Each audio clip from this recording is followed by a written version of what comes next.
Ini di mana nih? Di kampus atau di rumah? Di rumah. Oke. Ya, terima kasih ya. Bismillahirrahmanirrahim. Assalamualaikum warahmatullahi wabarakatuh. Ya, selamat siang teman-teman. Semoga dalam keadaan sehat selalu ya. Selamat berjumpa kembali dengan saya. Semester kemarin kita ketemu di mata kuliah apa ya?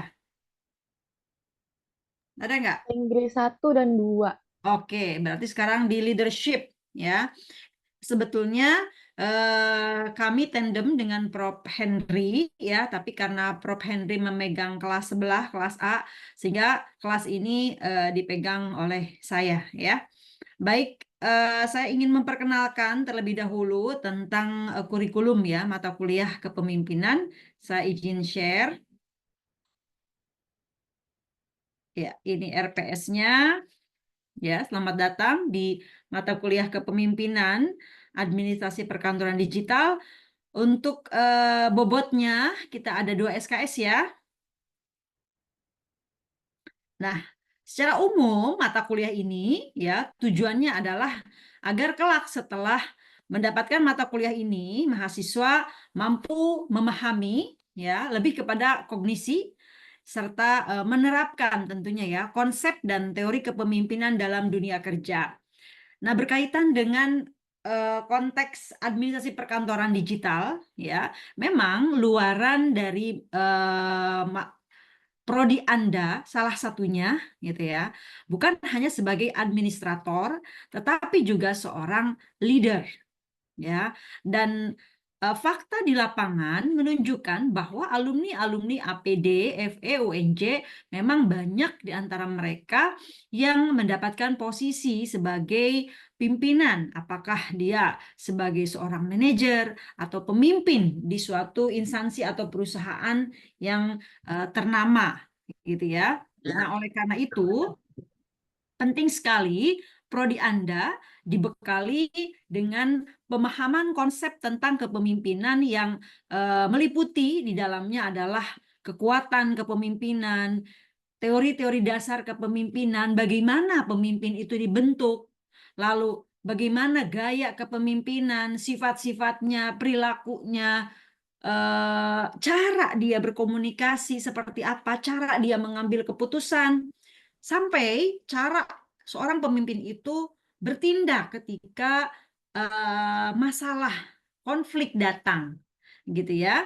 Nah, justru di sini kita akan melihat, gitu ya, kita akan mempelajari seorang pemimpin hebat itu adalah manakala dia menghadapi badai yang sangat besar seperti apa. Ya, apakah dia menghadapinya dengan bad mood, apakah dia menghadapinya dengan penuh emosi, apakah dia menghadapinya dengan tetap tenang, ya, atau membuat bawahannya, awak kapalnya panik, gitu ya. Nah, itu adalah ujian seorang pemimpin dan di mata kuliah ini kita akan mencoba belajar menggali itu semua, ya.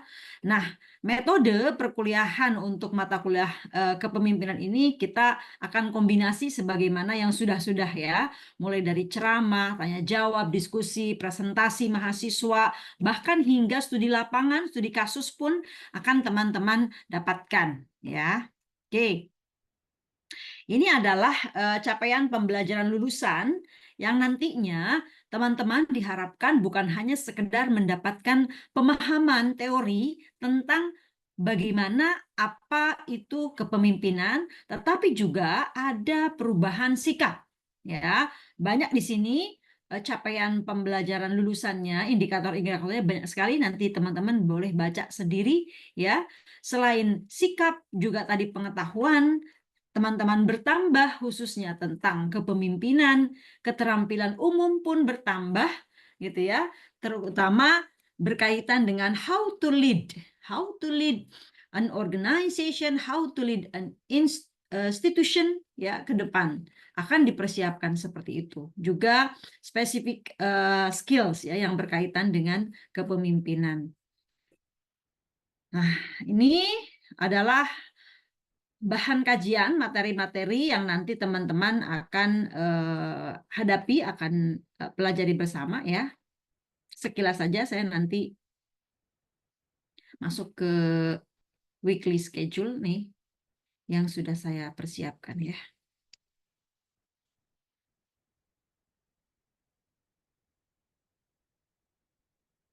Oke.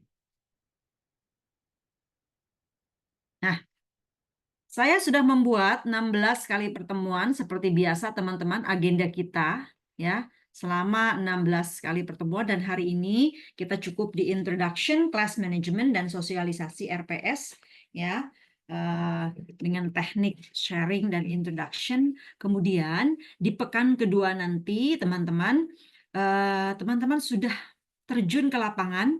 Saya sengaja ya menjerumuskan teman-teman dalam tanda kutip ya, menjerumuskan teman-teman ke lapangan terlebih dahulu untuk menggali fakta di lapangan seperti apa. Ya, teman-teman gali dulu, bawa dulu kasus di luar, nanti kita akan diskusikan apa yang sudah teman-teman dapatkan di luar itu, ya.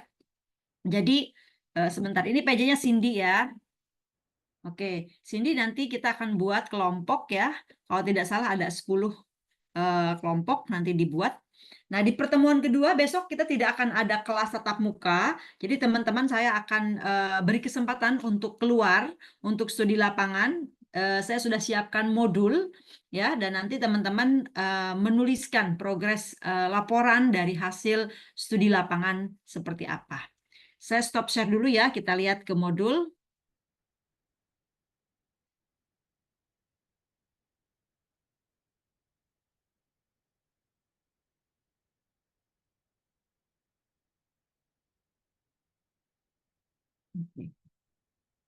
Sudah terlihatkah?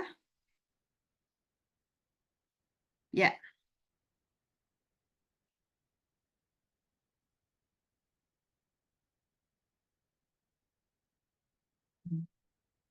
Oke.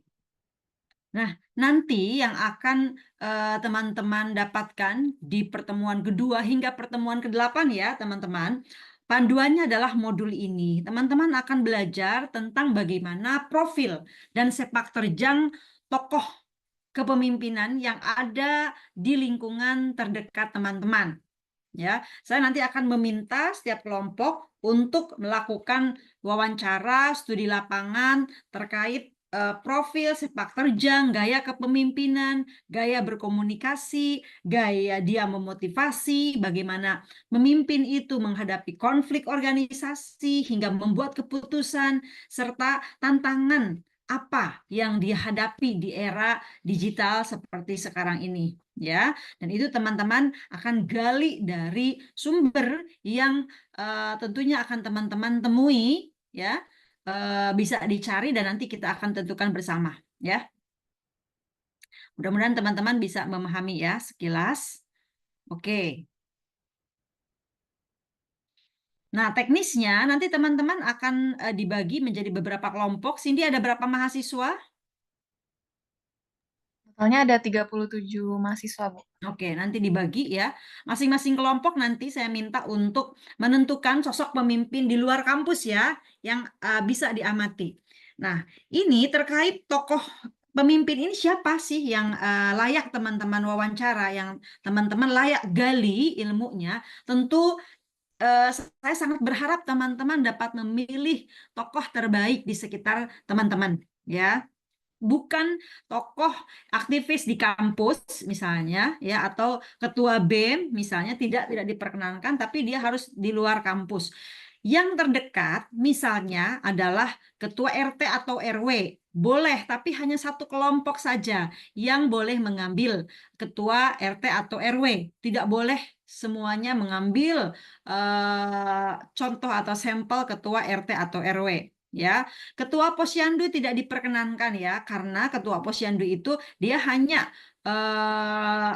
melingkupi sedikit saja, kecuali ketua posyandunya tingkat kota atau kabupaten. Berarti itu kan istri wali kota atau istri bupati ya, biasanya ketua TPP TPPK, TPKK, sorry, ketua TPKK kota atau kabupaten itu boleh. Tapi kalau hanya posyandu, ketua posyandu tingkat RT, RW, kelurahan itu tidak diperkenankan ya. Selebihnya pemimpin mana lagi, seperti misalnya untuk Instansi publik misalnya Bapak Camat, Bapak Lurah itu diperkenankan, boleh gitu ya. Atau pimpinan pejabat di suatu instansi publik pemerintah atau perusahaan swasta juga diperkenankan. Ya. Oke. Kemudian nanti setiap kelompok akan melakukan pengamatan, ya, baik secara langsung pengamatan datang ke tempat ataupun tidak langsung dipersilahkan wawancara dengan Zoom, ya. Tetapi nanti akan ada output ya, akan ada luaran yang saya butuhkan yaitu video ketika melakukan wawancara dengan narasumber, ya. Nah, setelah teman-teman nanti melakukan wawancara, pengamatan dengan narasumber yang menurut teman-teman layak atau inspiring untuk dijadikan apa ya, tokoh menurut Anda gitu ya. Nanti teman-teman akan analisis ya, akan menganalisis dengan satu kelompoknya untuk mengumpulkan data-data yang diperlukan ya. Nanti saya sudah buat apa saja yang nanti teman-teman harus laporkan ya. Oke. Dan di akhir nanti teman-teman harus membuat e-poster berupa laporan singkat untuk kegiatan UTS. Jadi tugas yang kedua ini, tugas di pertemuan kedua ini akan inline dengan UTS Anda. Ya, sehingga saya sangat berharap ini betul-betul dikerjakan dengan maksimal karena akan berkelanjutan, ya. Oke. Nah, apa yang teman-teman nanti amati, wawancara, kaji dalam studi lapangan tersebut adalah teman-teman akan menganalisis tentang profil dan sepak terjang pemimpin teladan yang menjadi inspirasi buat Anda dan kelompok Anda. Berikan alasan kenapa pemimpin itu menginspirasi Anda. Ya, kenapa Anda memilih pemimpin itu? Apa kelebihannya? Bagaimana profilnya sehingga memang layak untuk Anda pilih, ya. Lalu sepak terjangnya. Kenapa Anda sampai admire misalnya untuk menjadikan ia tokoh yang layak untuk kita diskusikan gitu ya, atau kita jadikan inspirasi di kelas kita. Ya, kemudian nanti teman-teman juga dari obrolan-obrolan sang tokoh itu, teman-teman akan melihat atau akan menyimpulkan sendiri ya, kira-kira bapak ini atau ibu ini gaya kepemimpinannya seperti apa? Apakah dia cenderung demokratis misalnya ya, melibatkan bawahannya, melibatkan anak buahnya dalam mengambil semua keputusan, atau misalnya tipe yang otoriter yang cenderung pokoknya begini, pokoknya harus nurut gitu kan, atau tipe yang laissez-faire ya, yang artinya memberikan kebebasan ya, memberikan kebebasan seluas-luasnya kepada anggota atau bawahannya untuk membuat suatu keputusan misalnya ya. Nanti teman-teman akan melihat dari cara beliau menyampaikan, menceritakan tentang profil dan sepak terjangnya itu akan teramati, akan teranalisis. Makanya kuncinya adalah lakukan wawancara yang intens dengan tokoh ini. Ya, kalau perlu teman-teman buat terlebih dahulu pertanyaan-pertanyaan yang akan teman-teman tanyakan kira-kira apa saja, bukan hanya mencakup yang ini yang saya sampaikan di sini, tapi jika memang menurut teman-teman ada hal lain yang lebih detail yang perlu ditanyakan ke beliau, silahkan ya, supaya tergali informasi yang memang diperlukan menuju ke data ini ya. Kemudian nanti teman-teman juga akan menganalisis kira-kira cara berkomunikasi pemimpin atau tokoh tersebut seperti apa. Apakah cara berkomunikasinya satu arah, dua arah, atau multi, atau seperti apa. Ya. Kemudian biasanya seorang pemimpin juga karena dia mempunyai bawahan akan terlihat gimana cara beliau memotivasi bawahannya. Bisa Anda tanyakan misalnya karyawan atau bawahannya misalnya ketika datang terlambat atau ketika berbuat melanggar aturan, apa yang dilakukan oleh Bapak selaku pemimpin, misalkan selaku atasan gitu ya. Apakah menegur ataukah cukup mengingatkan atau membiarkan atau misalnya langsung memberikan surat perintah ya, surat pemanggilan atau seperti apa. Nah, itu ya. Kemudian ketika menghadapi konflik juga sama. Pernahkah Bapak atau Ibu menghadapi ujian yang dirasa sangat besar dalam organisasi ini? Misalnya, kalau UMKM misalnya, pernahkah mengalami kegagalan dalam bisnis? Pernahkah mengalami kebangkrutan atau kesulitan misalnya? Ya, digali dengan mendalam. Lalu apa yang Bapak Ibu lakukan pada saat masalah itu datang? Nah, ya, itu kan penting teman-teman ya. Perlu kalian record nanti, sangat perlu untuk diulang-ulang lagi sehingga nanti ketika kita menganalisisnya kita bisa underline. Oh, ini loh keywords-nya. Oh, ini loh yang memang berkaitan dengan apa yang harus dilaporkan. Ya. Kemudian ketika membuat keputusan pun sama. Bagaimana dia? Apakah dia melibatkan karyawan atau cukup dengan orang-orang yang beliau percaya gitu ya, atau seperti apa? Termasuk juga dalam mengelola tim kerja. Seperti apa polanya? Itu digali dari wawancara dengan beliau. Sampai ditanyakan pula kira-kira tantangan yang Bapak rasakan, Ibu rasakan ketika menghadapi era yang serba digital saat ini itu seperti apa? Ini penting teman-teman ya, karena walaupun saat ini porsi kepemimpinan itu penting, namun dengan semakin berkembangnya teknologi, mau tidak mau seorang pemimpin juga harus adaptif dengan kondisi zaman. Dan salah satunya dengan terbukanya era digital saat ini, kita ingin tahu seberapa urgentkah digitalize di mata pemimpin yang teman-teman memang anggap itu sebagai inspirator, gitu ya. Sehingga perlu ditanyakan tantangan kepemimpinan mereka di era digital ini seperti apa. Nah, kalian nanti analisis. Nah, setelah teman-teman melakukan deep interview ya dengan tokoh tersebut, lalu teman-teman analisis, catat, underline kira-kira mana yang nyambung ke objek yang perlu diamati. Lalu nanti teman-teman buat SWOT analysisnya. Strength-nya, kekuatan dari tokoh ini apa, dari tokoh kepemimpinan ini apa, lalu weakness ya, kelemahan kira-kira dari kepemimpinan beliau ini apa, lalu ancamannya kira-kira apa sampai threats-nya ya, uh, peluang dan juga ancamannya apa. Kalau teman-teman ingin menanyakan juga terkait kekurangan dan kelebihan, boleh juga ya bertanya langsung. Kira-kira Pak, menurut Bapak kekuatan dan kelemahan dari kepemimpinan Bapak ini apa yang dirasakan? Itu boleh. Dan apakah Bapak merasa atau Ibu merasa ada ancaman dalam kepemimpinan? Itu apa? Silahkan boleh. Itu versi beliau ya. Sambil nanti Anda sebagai seorang peneliti gitu ya, nanti Anda akan menyimpulkan sendiri SWOT-nya si tokoh ini tuh seperti apa. Ya, dan ini adalah luaran yang nanti teman-teman akan dapatkan. Oke. Sampai sini dulu, silahkan. Ada hal yang kurang jelas? Atau ada yang mau ditanyakan? Silahkan ya. Nanti kalau teman-teman perlu langsung bertanya, silahkan langsung raise hand dan unmute ya. Oke, saya lanjutkan. Ini adalah rubrik penilaiannya ya, seperti ini.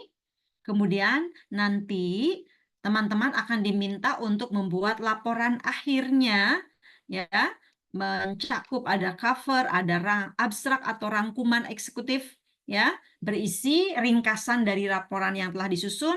Teman-teman buat kata pengantar, kalau ada daftar isi dibuat, kalau ada daftar gambar atau tabel juga dibuat. Nah, nanti teman-teman buat bab 1 latar pendahuluan ya, latar belakang observasi, kira-kira apa urgensi pentingnya studi lapangan seperti ini ya. Tujuannya apa, manfaatnya apa, lalu tinjauan observasinya apa. Saya izin angkat telepon ya, ada Prof menelepon saya sebentar.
Cek. Halo, maaf ya teman-teman, saya besok mau ke ini Semarang Kudus KKL, jadi kebetulan kami panitia ya, jadi agak riuh hari ini ya, maaf ya.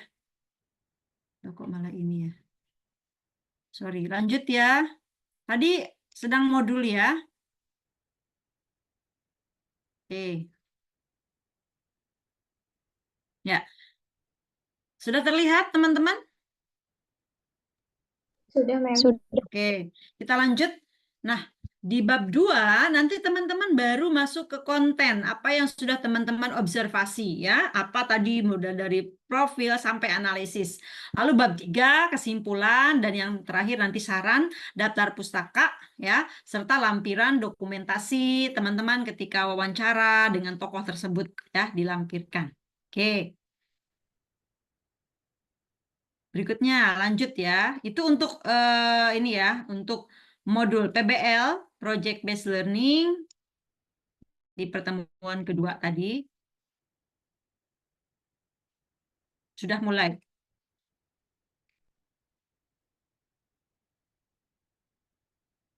Nah, lalu di pertemuan ketiga, Cindy, kita akan melakukan laporan presentasi ya dan penampilan video dari masing-masing kelompok terkait studi lapangan yang sudah dilakukan. Ya.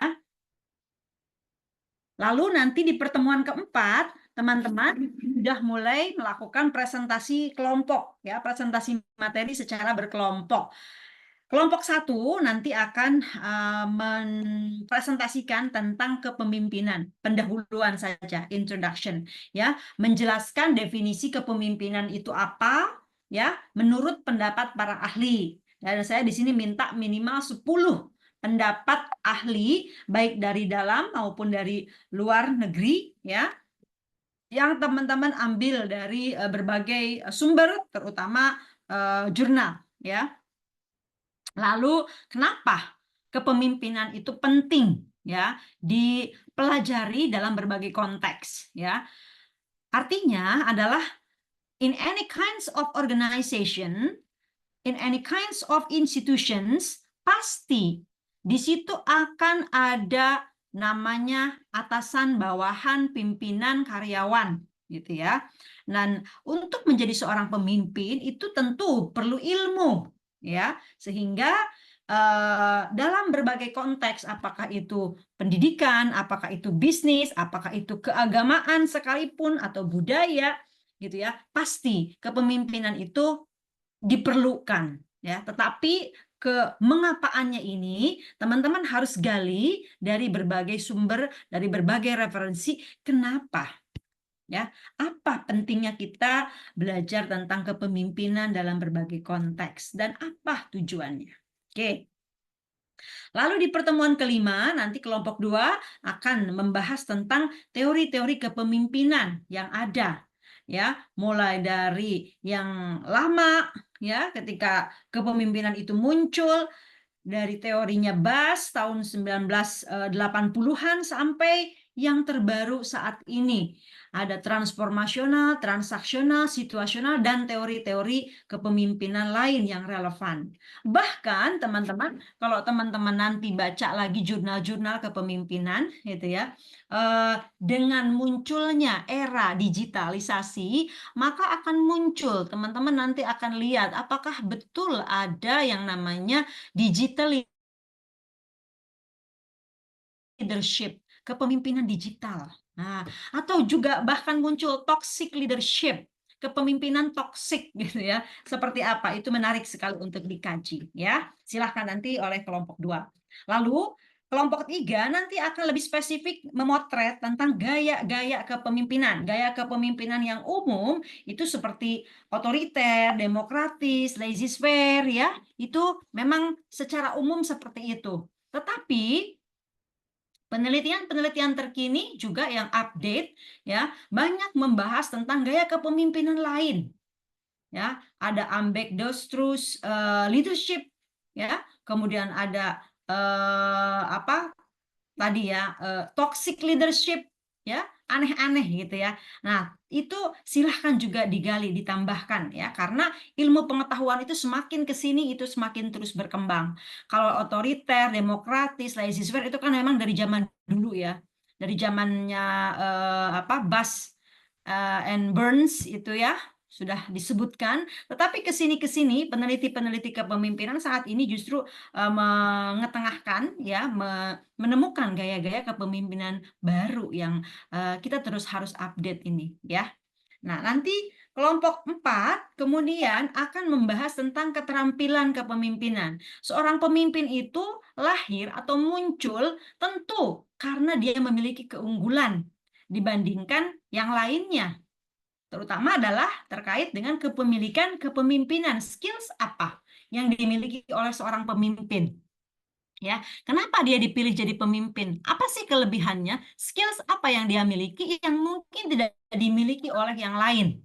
Ya, kalau sama-sama dimiliki oleh orang lain, barangkali dia tidak akan terpilih menjadi seorang pemimpin ya. Nah, sekarang kelompok 4 nanti akan membahas tentang apa saja sih keterampilan yang dibutuhkan oleh seorang pemimpin, terutama dalam hal communication, decision making, problem solving, dan teamwork ya. Ini penting sekali karena seorang pemimpin itu nanti dia akan berhadapan dengan, namanya pemimpin berarti ada bawahan ya, namanya pimpinan ada bawahan, dia akan berhubungan secara intens dengan bawahannya ya.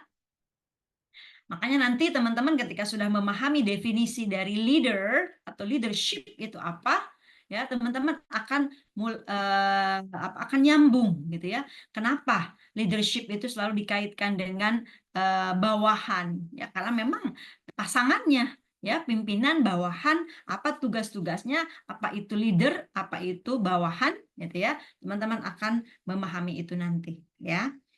Nah, di pertemuan ke-8, teman-teman, it's your time to get midterm. Nah, midterm ini akan berkaitan, akan inline dengan tugas case study atau project based learning yang ada di pertemuan 2 yang dalam bentuk modul itu. Kalau di pertemuan 2 dan 3, teman-teman hanya melaporkan ya, laporan tadi sebagaimana modul. Nah, kalau di UTS-nya, teman-teman nanti akan saya minta untuk membuat e-poster ya. Contoh e-posternya, teman-teman sudah pernah lihat e-poster? Sudah, Ibu. Oke, sudah paham ya. Nah, itu nanti teman-teman akan membuat seperti itu ya. Next. Di pertemuan ke-9, nanti kelompok 5 akan berbicara tentang etika dan kepemimpinan. Ya, bagaimana sih seorang pemimpin seharusnya bersikap? Bagaimana seharusnya dia berbicara? Bagaimana seharusnya dia bla bla bla bla. Itu ada etikanya. Ya, kelompok 5 nanti akan membahas ini. Lalu kelompok 6 nanti akan mengkaitkan antara kepemimpinan dengan budaya organisasi. Ya, pemimpin pasti dia akan memimpin an organization. An organization itu pasti nanti akan memiliki budaya tersendiri. Budaya organisasi di satu instansi dengan instansi lain belum tentu sama, bisa berbeda. Budaya organisasi di UNJ mungkin akan berbeda dengan budaya organisasi di UI. Ya, ada banyak faktor yang mempengaruhi. Tetapi yang harus teman-teman kelompok 6 kaji nanti adalah keterkaitan antara kepemimpinan dan budaya organisasi itu seperti apa. Kenapa? Untuk membangun budaya organisasi, sosok pemimpin itu dibutuhkan. Ya, memangnya sejauh mana peran pemimpin dalam menciptakan budaya organisasi yang positif? Ya, budaya organisasi itu contohnya apa? Ada yang tahu nggak? Contoh budaya organisasi. Ayo, contoh aja.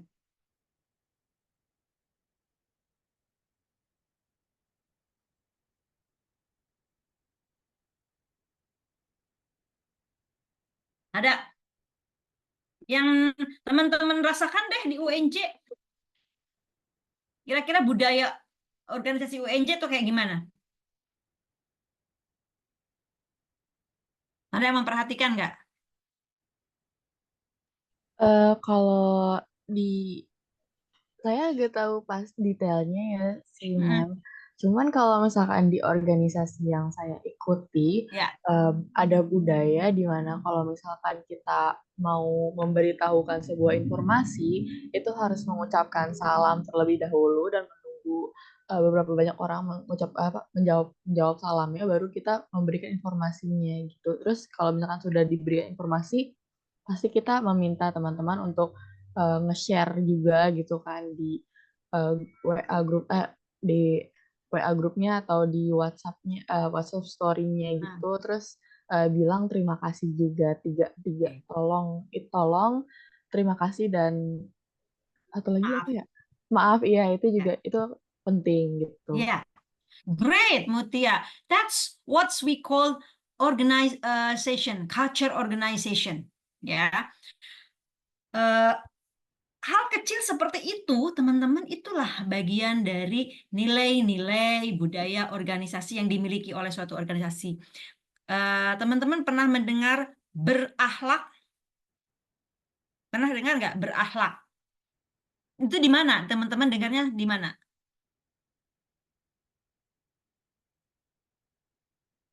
Coba. Berakhlak. Itu di mana teman-teman dengarnya? Atau akhlak deh, akhlak. Nggak usah pakai ber. Akhlak. BUMN bukan, Mem? That's right. Di BUMN ya, Louis ya. Hmm. Siapa tuh? Waktu itu Menteri BUMN-nya, Pak Erick Thohir ya. Nah, itu kan coba kalau teman-teman ke Pertamina, ya, ada tulisan akhlak, ya. Kemudian ada akhlak, ada berakhlak ya. Kalau PNS saya lupa apakah berakhlak itu PNS atau yang BUMN itu akhlak ya, saya lupa. Itu adalah singkatan-singkatan budaya organisasi. Teman-teman nanti boleh googling ya. Singkatan-singkatan A-nya itu apa, ber-nya itu apa, A-nya apa dan lain sebagainya. Itu adalah cerminan dari budaya organisasi. Ya, contoh yang lain yang saya rasakan di UNJ aja ya. Dulu waktu awal-awal saya kuliah S3 ya, teman-teman S3 saya kan dari mana-mana ya, beda-beda instansi. Ada yang dari instansi, ada yang dari eh, private sektor gitu ya. Nah, ketika kuliah tetap muka dengan dosen-dosen senior yang sudah prof-prof, saya suntangan gitu ya. Saya mencium tangan Prof Dewi, Prof Tuti gitu ya. Prof Ketut. Nah, lalu teman-teman saya dari instansi yang lain bertanya, lah, Mbak Susan, kenapa harus cium tangan gitu loh? Ya, saya jelaskan di UNJ karena UNJ ini adalah bekas IKIP di mana dulunya keguruan menjunjung tinggi nilai eh, apa hormat kepada guru, maka saya melakukan cium tangan sebagai bagian dari sopan santun nilai yang harus saya pakai dan saya juga transfer kepada mahasiswa saya.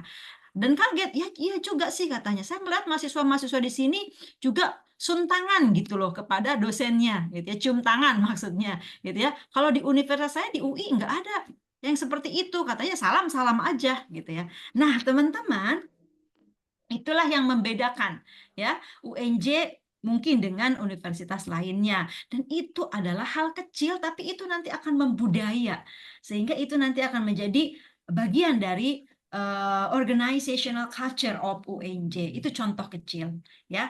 Nah, bagaimana peran seorang pemimpin menjadikan budaya organisasi itu tetap positif? Itu yang akan dibahas nanti ya. Lalu di pertemuan ke-11 kita akan berbicara tentang kaitan antara kepemimpinan dan motivasi oleh grup 7. Ya, teman-teman mungkin pernah belajar tentang teori motivasi ya, yang Abraham Maslow. Nah, ya, alasan atau what motives that people do something. Motif apa yang mendasari seseorang doing something? Misalnya doing something-nya bekerja. Kenapa ide Ayu mau bekerja? Apakah menurut Maslow untuk memenuhi kebutuhan dasar perutnya untuk memenuhi lapar hausnya, atau apakah untuk memenuhi sandang pangan papan supaya dapat rumah, supaya dapat pakaian yang bagus, supaya dapat hunian yang nyaman, gitu ya. Itu menurut Maslow adalah level terbawah motive of humans. Lalu naik lagi ke motif berikutnya. Saya bekerja supaya dapat jaminan keamanan, kesehatan BPJS, security level.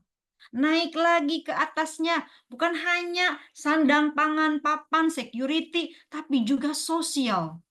Saya ingin melakukan interaksi sosial dengan orang lain. Ya, lalu naik lagi ke atasnya, saya bekerja karena memang saya ingin mengaktualisasikan diri saya. Saya ingin memberi kebermanfaatan untuk orang banyak misalnya. Dan Maslow says it the highest level of motivation. Nah, sekarang masalahnya kelompok 7 nanti, bagaimana kaitan antara seorang pemimpin dengan karyawan yang motivasi bekerjanya berbeda-beda. Ya, teman-teman, nanti ketika belajar di kelas nih, teman-teman pasti nanti ngelihat, oh, si A, si B, si C motivasi belajarnya tinggi.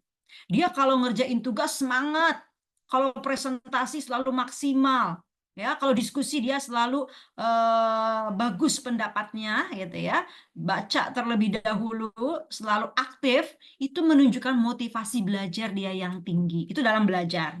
Sekarang kaitannya dengan dunia kerja adalah bagaimana karyawan ini mendorong dirinya menjadi karyawan yang terbaik, memiliki motivasi kerja yang tinggi.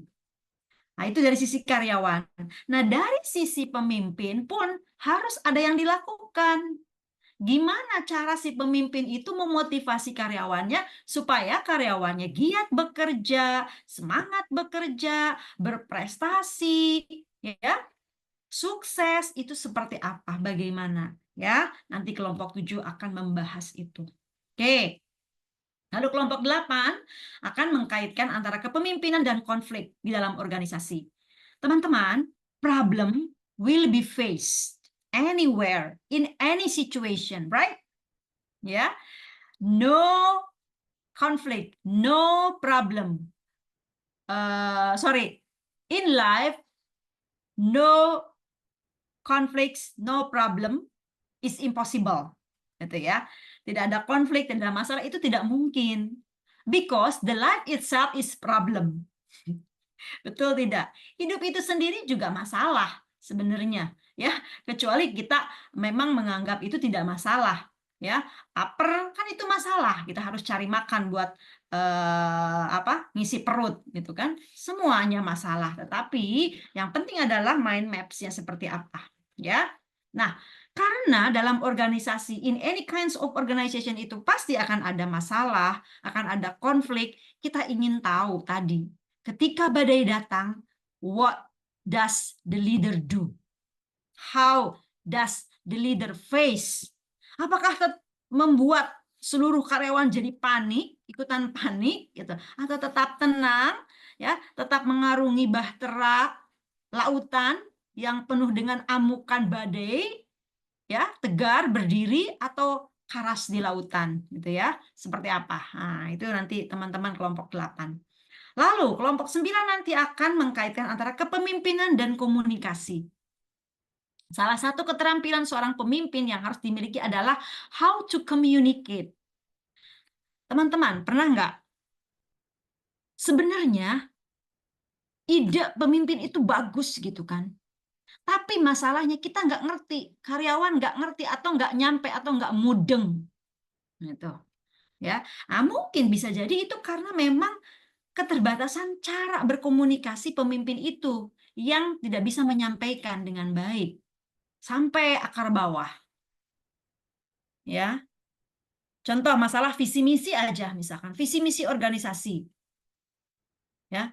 Bagaimana itu bisa mengakar ke alam bawah sadar semua karyawan bahwa visi misinya adalah apa, UNJ, intelligence, apa, dignity, itu kan yang baru ya, logo UNJ ya, Mutia ya, yang biasa ngurus akreditasi. Intelijensia dignity. Apa intelijensia tuh? Berkaitan dengan Kepintaran. intelijensi. Dignity Ya, apa? Dignity. sebuah legasi gitu. Nah, ya. Nah, itu bagaimana bisa mengakar bukan hanya kepada dosen, tapi juga mahasiswa. Oke, ya. Dan kelompok 10. Memasuki era digital, perilaku seorang pemimpin di era digital pun sudah mulai berkembang. Ya, dulu is something impossible. Rapat-rapat dilakukan secara online, ya, tatap muka atau hybrid. Sekarang terbuka. Dan seorang pemimpin harus adaptif, harus siap dengan semua itu. Gimana, apa tantangannya? Lalu masa depan, ke depan tuh kepemimpinan tuh seperti apa? Ya, di kelompok 10. Dan penutup, teman-teman, di UAS-nya, saya nanti akan berikan kesempatan teman-teman untuk melakukan atau untuk menulis artikel yang berkaitan dengan kepemimpinan. Harapan saya sangat besar, harapan saya artikel tersebut bisa publish sebelum UTS habis. Ya, jadi saya nanti akan meminta teman-teman juga mulai menyicil, menyusun draft artikel tentang kepemimpinan yang dikaitkan dengan topik masing-masing setiap kelompok. Ya, misalnya kepemimpinan dan budaya organisasi kelompok 6 berarti artikelnya lebih kepada kepemimpinan dan budaya organisasi.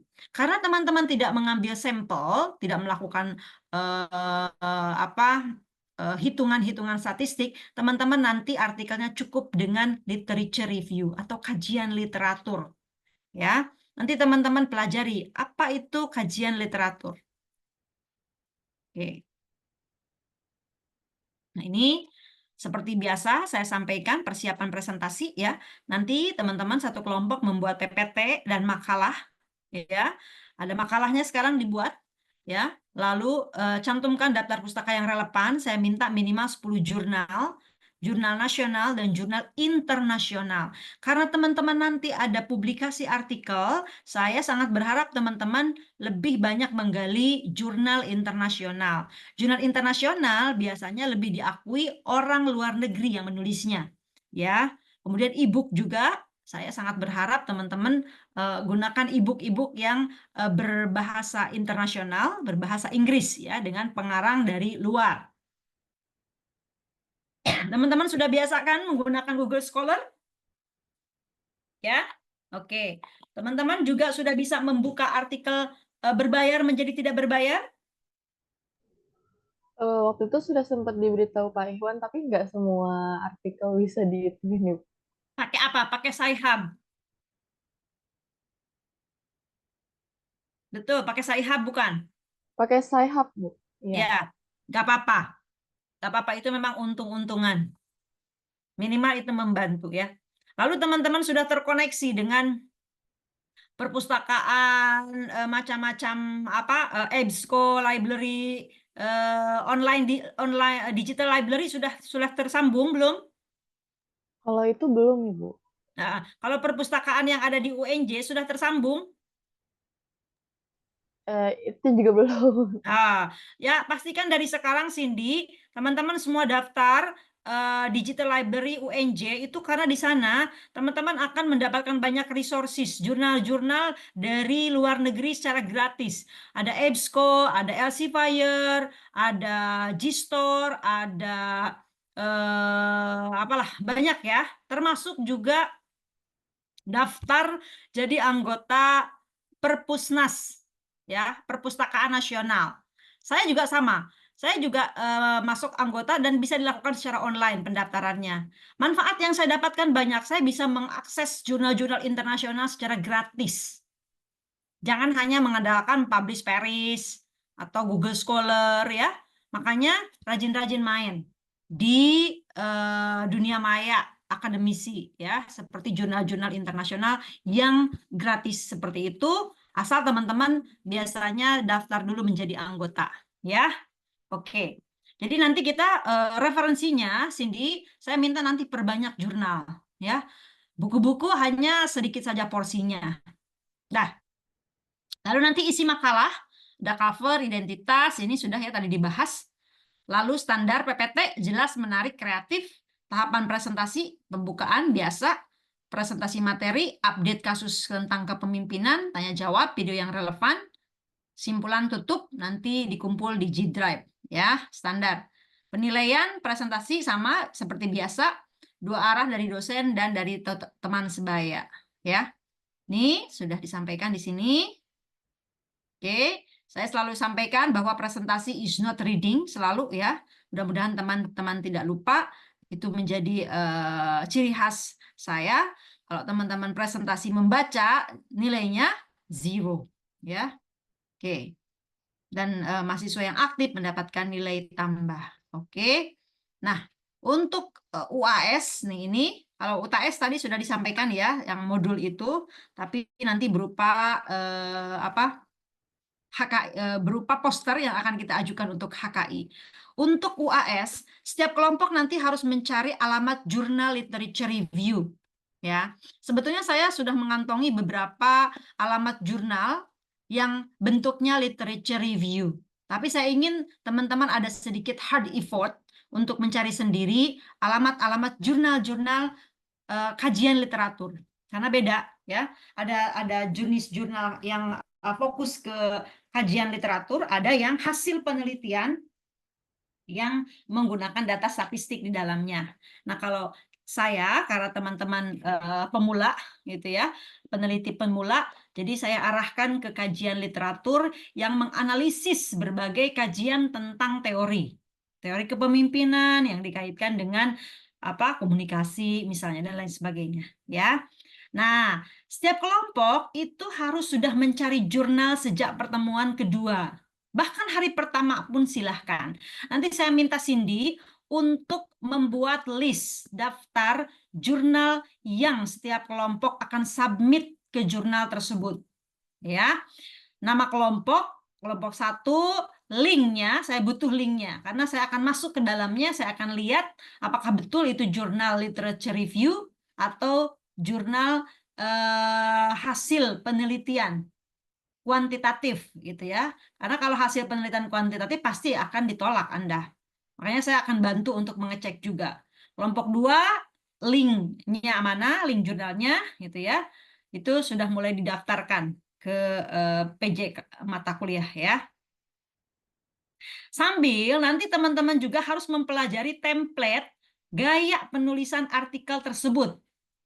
Misalnya pendahuluan. Lalu setelah pendahuluan misalnya ada kajian teori. Gimana cara menulis pendahuluan? Baca dulu jurnal-jurnal yang ada dalam artikel-artikel yang ada dalam jurnal tersebut. Lalu di teori misalnya, gimana cara dia menulis? Apakah kontennya adalah tentang macam-macam definisi kepemimpinan menurut A, menurut C, menurut D, lalu disintesiskan atau seperti apa? Ya, pelajari template suatu jurnal berbeda, tidak sama. Jadi jangan berpatokan kepada jurnal orang lain. Just focus on your journal template, ya. Pahami author guideline, cara penulisan setiap jurnal masing-masing.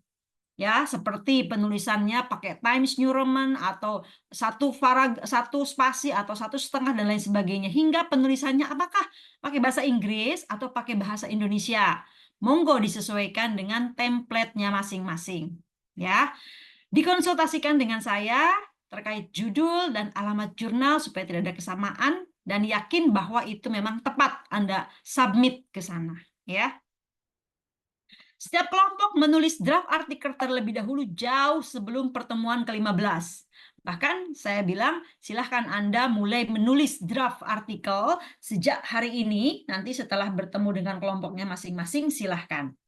Ya, bentuk artikel berupa literature review, kajian teori. Kajian teori itu teman-teman hanya menggabung-gabungkan sintesa peneliti atau penulis tentang suatu teori. Lalu teman-teman adopt lagi gitu ya, sehingga menjadi sintesis Anda.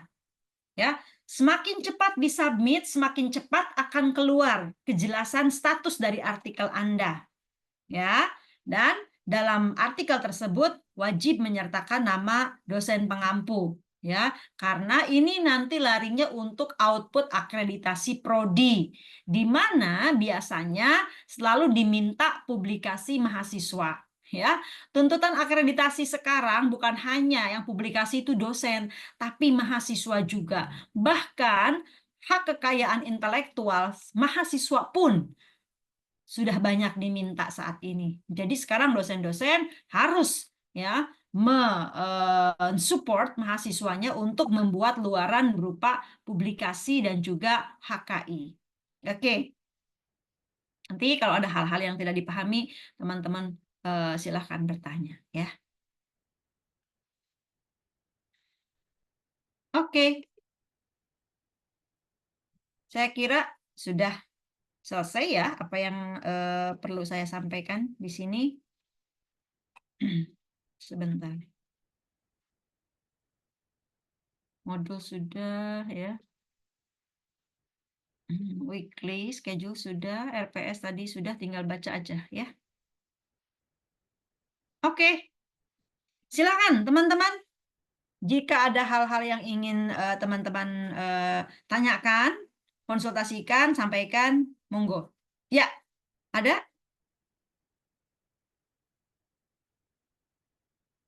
Silakan Mutia.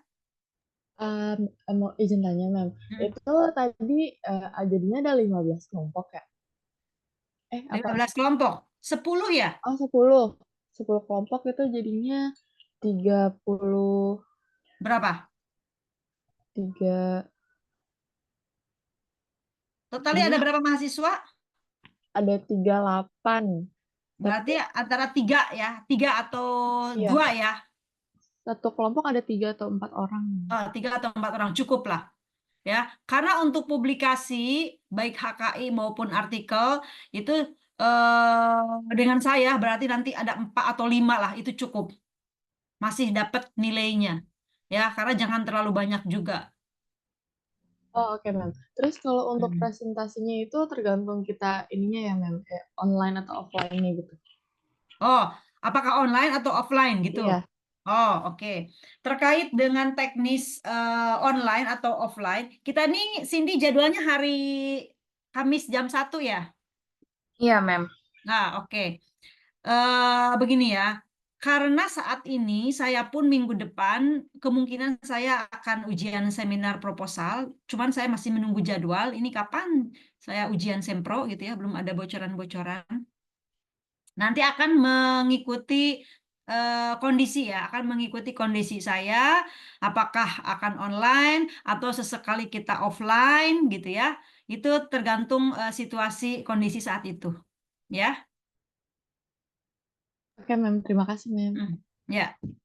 Silakan terkait konten materi, teman-teman, apakah terkait tugas-tugas terutama nih, terkait tugas-tugas ya. Jangan sampai nanti ada pertanyaan, Mem, ini teman-teman saya masih bingung. Nah, biasanya PJ begitu tuh. Kalau udah selesai baru japri ke saya, Mem, ini teman-teman saya bingung untuk tugas ini. Coba sekarang di sini di kelas ditanyakan kalau memang ada hal-hal yang belum jelas terkait tugas. Kalau gitu saya izin tanya lagi, Mem. Tadi Silakan. untuk materinya itu kan udah dikasih tahu ya pokok bahasannya. Terus Hmm. untuk materinya itu kita ngambilnya dari mana, Dem? Nah, ya, good question. Di RPS, teman-teman, nanti saya akan tuliskan nama referensi yang bisa digunakan sebagai rujukan. Tetapi, nih ya, saat ini saya sendiri paham kondisi eh, sumber saat ini. Ada banyak sekali sumber-sumber yang bisa kita gunakan. Sehingga saya tidak hanya berfokus kepada satu sumber saja. Any kinds of resources yang memang relevan dengan topik-topik Anda silahkan digunakan, asal catatan Anda ketika mengambil ini kutipan dari sini dari situ lampirkan di daftar pustaka. Ya. Hal yang utama selain buku atau e-book adalah jurnal, international journal dan national journal. Boleh dari Google Scholar, boleh dari Publish Paris, boleh dari tadi jurnal-jurnal gratis ya yang memang dimiliki oleh UNJ atau Perpusnas tadi, silahkan digunakan. Teman-teman, sebetulnya yang paling update terkait suatu teori itu adalah jurnal. Saya kasih tahu. Ya, makanya sekarang dalam skripsi, dalam tesis ataupun disertasi pun ya, saya aja sampai bab 3, baru sampai bab 3, daftar pustakanya lebih dari 40 lembar. Itu daftar pustaka doang. Dan kebanyakan, mostly, itu 90% adalah jurnal internasional. Ya, bukan buku. Buku tuh hanya sedikit sekarang dipakai. Ya, kecuali teman-teman punya e-book. Ya, buku-buku kepemimpinan yang e-book tuh bisa dipakai misalnya Richard Duff ya. Teman-teman sudah bisa mendownload buku-buku gratis belum? Online, e-book. Sudah bisa? Kurang tahu deh, Mem. Belum pernah sih saya sebelumnya. Oh, belum pernah.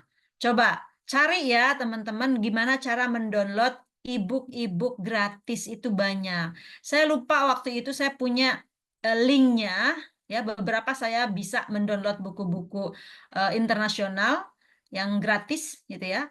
Eh, Kalau nggak salah PDF Drive juga pernah nggak teman-teman? PDF Drive pakai. Coba saya lihat dulu ya, saya lupa. Oh iya, PDF Drive. Nah, lumayan itu juga tuh PDF Drive. Misalnya Anda klik leadership.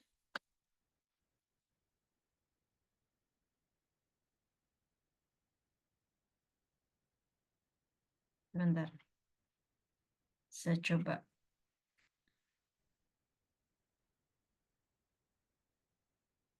Biasanya dapat.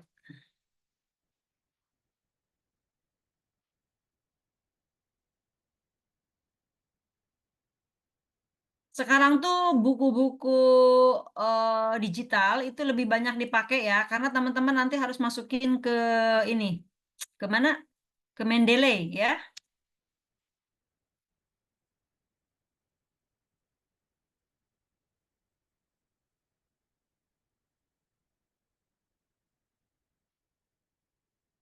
Sebenarnya di Google Scholar pun itu kan tidak semuanya. Coba ya, saya share ya. Tidak semuanya jurnal, ada juga buku kan. Nih, misalnya ini ya. Leadership. Hmm, udah kelihatan ya. What is leadership? Nah, kalau ini kan jurnal ya, kelihatan nih. Nah, kalau untuk jurnal, saya sarankan teman-teman mulai dari 2019 ya. Klik di sebelah kirinya ini nih, yang ini. Supaya dapat jurnal-jurnal terkini. Tuh, malah ada crisis leadership, kepemimpinan ketika krisis. Ini cocok nih untuk yang tadi konflik ya, kelompok berapa tuh? Coba kita buka ya. Bisa dibuka tidak? Oh, bisa tuh. Tapi teman-teman baca dulu ini. Sumbernya kayak dari sini, Mutia boleh, sangat boleh sekali. Apalagi ini sangat update. Tahunnya tahun berapa ini? Tahun terbitnya dia tahun 2023. Aduh, sebentar saya habis baterai. Tahun 2023 sangat update ini. Jadi dari Dapat. jurnal gitu boleh juga ya. Oh, sure, sangat sangat. Justru saya sangat menganjurkan dari jurnal-jurnal. Ya, teman-teman intinya baca dulu, lalu ini dipresentasikan gitu dengan bahasa kalian sangat bagus, silahkan. Tapi dikombinasi lagi, misalnya dengan jurnal yang lain, boleh itu sangat boleh. Ya, bahkan justru yang bagus tuh yang kayak begitu. Ya, nah, bukan hanya dari satu buku saja, bukan. Ini jurnal seperti ini dikombinasi dengan buku misalnya, dicocokkan dengan buku tentang leadership yang nanti saya kasih misalkan, atau yang teman-teman miliki, sangat perfecto. Ya, silahkan. Nih, coba mudah-mudahan di sini ada buku tidak? Biasanya kalau buku ada book tulisannya ya. Nah, ini digital leadership. Tuh. Sekarang udah ada kepemimpinan digital. Nah, ini buku ternyata. Kalau bisa di-download, di-download. Nah, ada PDF. Oh, ya, pandai-pandailah kita mencari, ya. Jadi, teman-teman silakan any kinds of sources dipakai, jurnal, buku, e-book gunakan, ya. Izin bertanya lagi, Mem. Kalau Silakan. untuk itunya apa? Yang kan kita presentasi nih, Mem. Kan kayak memperkenalkan diri, kelompoknya, bla bla bla, terus eh, mempresentasikan materinya. Itu tadi ada videonya apa enggak sih, Mem? Maksudnya kayak kita nyantumin video juga apa gimana, Mem? Oh iya, mencantumkan video, iya, ya. Silahkan teman-teman nanti cari video yang relevan dengan topik pembahasan Anda. Misalkan tentang tadi konflik kepemimpinan. Banyaklah ya video-video yang membahas tentang misalnya mengetengahkan film atau apa video tentang konflik misalnya. Itu boleh. Nanti kita akan belajar dari video tersebut. Ya, disiapkan itu tetap ya. Oh iya, tapi kalau misalkan nggak ada videonya nggak apa-apa, Mem. Dari apa? Kalau misalkan nggak ada videonya nggak apa-apa, Mem. Oh, tidak ada videonya. Menurut saya tetap dicari ya, setiap kelompok tetap harus mencari video yang relevan dengan topik itu. Meskipun nggak relevan banget, misalkan karena susah, nanti kita akan kaitkan. Nah, seperti komunikasi misalnya. Komunikasi itu umum, nggak hanya leader aja. Tapi nggak apa-apa. Kita pakai konten videonya itu dan kita kaitkan dengan kepemimpinan. Tidak masalah. Ya. Tapi setiap kelompok tetap harus menyiapkan satu video yang relevan dengan topik pembahasan. Oke, Mem. Terima kasih, Mem. Hmm. Sama ini, sama kasus ya. Kasus. Kasus misalnya tentang apa kasus kepemimpinan atau isu terkini. Boleh. Oke, Mem, saya izin bertanya. silakan Cindy. Kalau yang studi lapangan itu perlu bikin PPT nggak, Mem? Terus e-posternya itu perlu diupload di mana atau cuma di Drive? Oh iya. Kalau untuk studi lapangan, teman-teman tidak perlu membuat PPT, teman-teman nanti buat laporan aja, seperti yang ini ya. Nanti teman-teman presentasinya langsung aja di laporan. Nah, laporan ini aja, laporan Words seperti begini aja. Nanti teman-teman presentasi pakai ini aja, supaya tidak double job. Ya, oke. Tadi apa Kalau pertanyaan kedua? Saya lupa. E-posternya perlu diupload di mana, Mem? Oh, e-posternya. Great. E-poster nanti ada prosedur yang cukup panjang.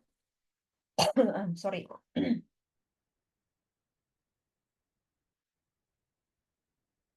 Setelah e-poster itu selesai, itu untuk UTS ya, saya nanti akan mengirimkan kepada Anda form pengajuan hak kekayaan intelektual.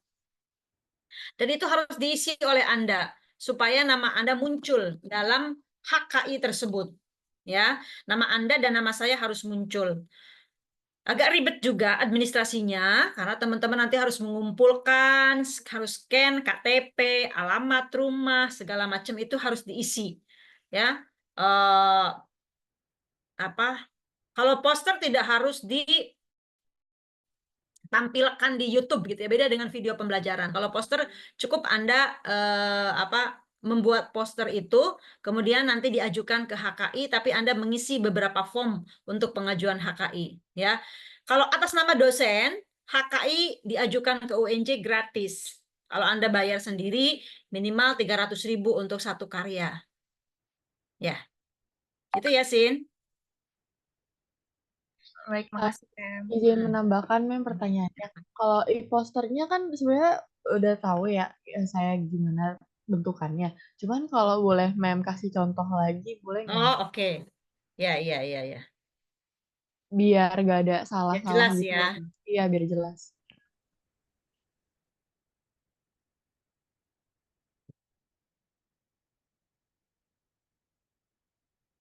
Sebentar. Saya cari dulu ya. Kemarin mahasiswa saya alhamdulillah tuh dari 10 kelompok ya, keluar 2, itu lumayan ya. Keluar 2.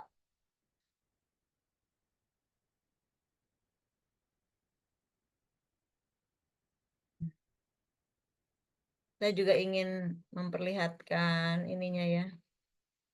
Hasilnya nih sebentar.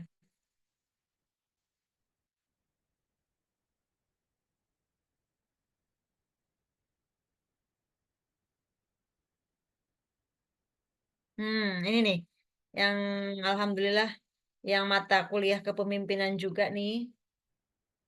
Kalau e-posternya sebentar, ini sertifikatnya dulu ya, saya lihat ya kan. Nah, nanti harapannya setelah teman-teman mengajukan ke HKI, ini yang 2024 nih, ya anak-anak APD kalau nggak salah, juga kepemimpinan. Nah, ini sertifikatnya. Susan Febriantina, Azahra Sartika Yanuar. Ada yang kenal nggak kakak kelas Anda? Azahra Sartika Yanuar dan kawan-kawan. Karena ini banyak. 5 atau 6 orang gitu. Dan tidak mungkin semua ke-6 itu muncul namanya di sertifikat ini. Paling nanti di lampiran coba kita lihat ya. Nah, yang kami ajukan adalah poster juga sama tentang analisis kepemimpinan kepala HRD pada PT Anes Financial Technology. Nah, ini. Kelompok ini mengambil studi lapangan di perusahaan. Ya. Khususnya kepala HRD. Seperti ini. Oh, ini ada nih. Nih nama-nama mahasiswanya muncul, nama penciptanya Azahra, Sartika, Ika Anggreni, Yohanes Brain Sirait, Yosua Simbolon, Zafira Auli Nasari. Ada ini, juga. Ini juga siapa? Ini juga sama kepemimpinan nih. Analisis kepemimpinan owner bengkel Bubut Jaya Motor. Nah, nih, nama mahasiswanya muncul. Devina, Fatih Rahim, Vina Novita, Rizky Amalia.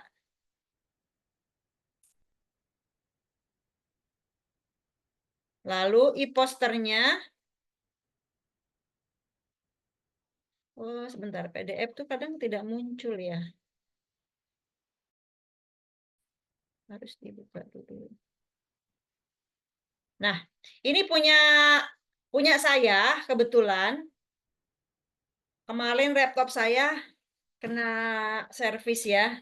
Jadi ada banyak data yang belum saya dapatkan. Tapi ini contoh ya, contoh dari akuntansi sektor pabrik ASP. Ini seperti ini.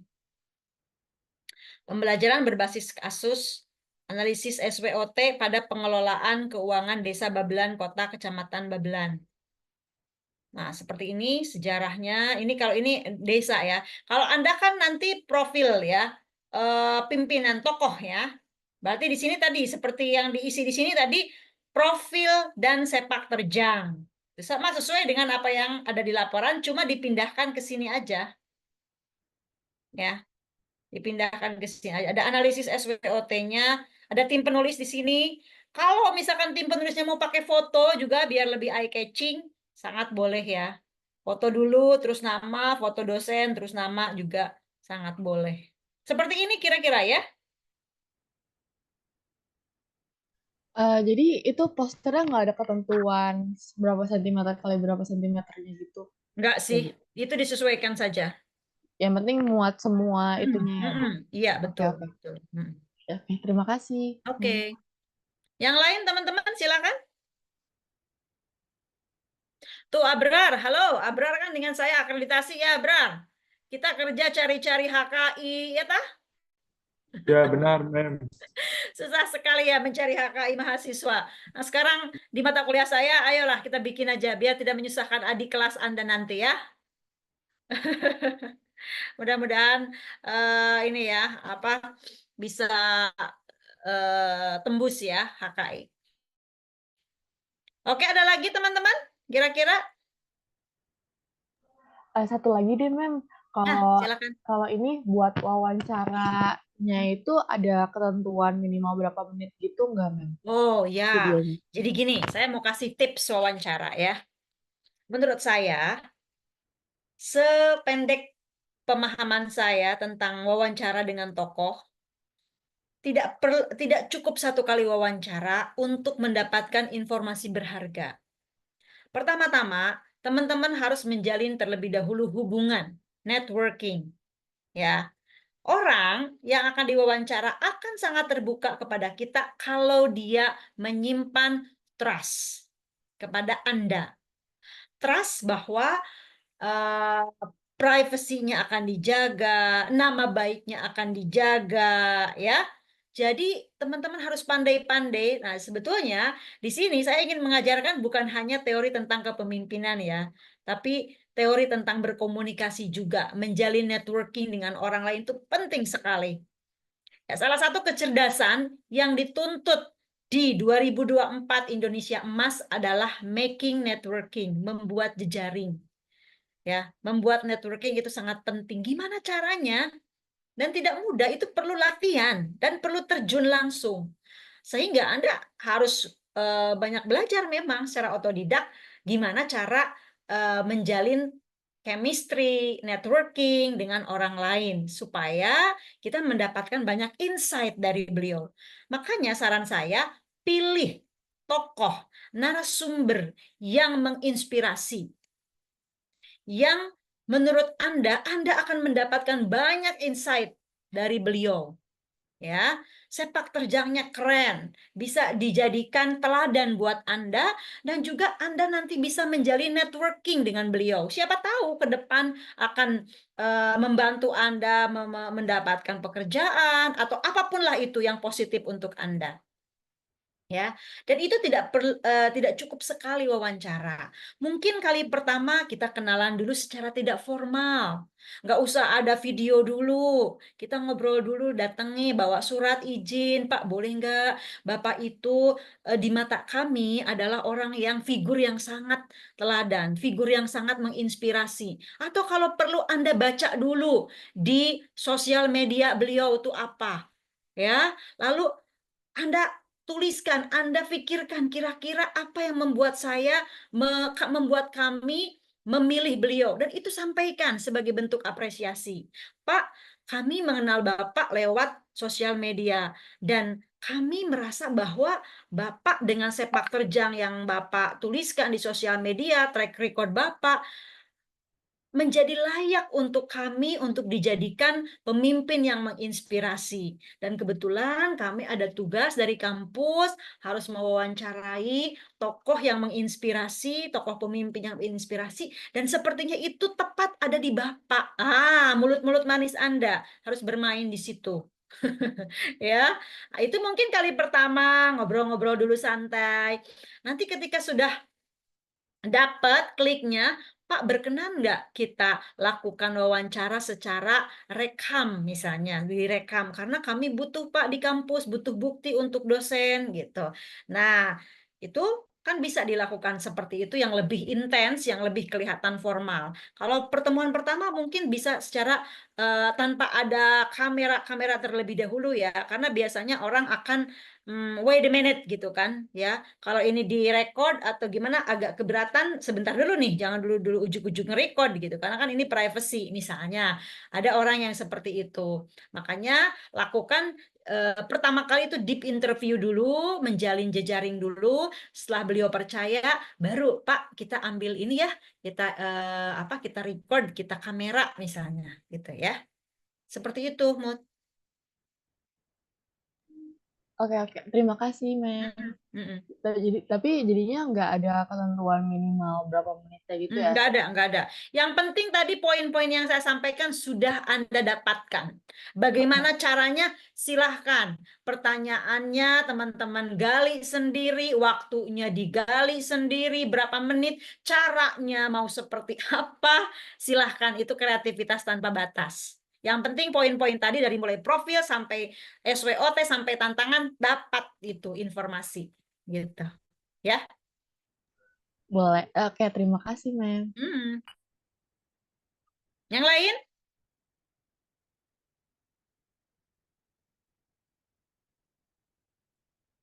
Gimana teman-teman yang lain? Semangat tidak? Semangat ya, harus semangat. Karena mata kuliah ini menurut saya sangat penting, teman-teman akan belajar dari orang-orang hebat ya. Pilihlah orang-orang yang hebat yang menurut Anda dan kelompok Anda menginspirasi dan layak dijadikan teladan atau profil kebaikan untuk semua orang. Sehingga mata kuliah kita tidak sia-sia. Dan saya sangat berharap setelah mata kuliah ini selesai, Anda bukan hanya mendapatkan pengetahuan tentang pemimpin, tapi mungkin 10 tahun, 15 tahun ke depan dari kalianlah muncul pemimpin-pemimpin bangsa yang keren-keren dan hebat-hebat ya. Oke, if there is no other question, saya pikir cukup ya. Cukup tidak teman-teman untuk hari ini? Mem, saya mau nanya satu lagi, Mem. Ya, siapa Kalau Cindy? kelompok presentasi materi sama kelompok studi lapangan itu sama atau dibedain aja? Sama aja lah, biar kompak Ya. ya. Biar kompak, biar teamworknya jalan. Ya, monggo itu PJ dan teman-teman yang menentukan. Tapi seperti biasa, kalau pemilihan kelompok, tolong gunakan asas fairness, adil dan pemerataan. Ya, Baik, Mem. Terima kasih. yo. Oke, cukup ya hari ini ya, teman-teman ya. Oke, insya Allah pekan depan, Aulia, no class ya. Anda silakan observasi, diskusi, buat laporan, progress report. Ketemu lagi, insya Allah di pekan ketiga sudah membuat laporan ya, Abrar ya. Siap, teman-teman, semangat ya. Oke, supaya tidak membuang-buang waktu ya, teman-teman bisa langsung silakan membuat kelompok dari sekarang ya. Nanti saya akan kirim RPS, modul segala macam ke PJ ya. Cukup teman-teman? Saya rasa cukup, Bu. Terima Oke, kasih. terima kasih ya. See you next 2 weeks insya Allah ya. Assalamualaikum warahmatullahi wabarakatuh.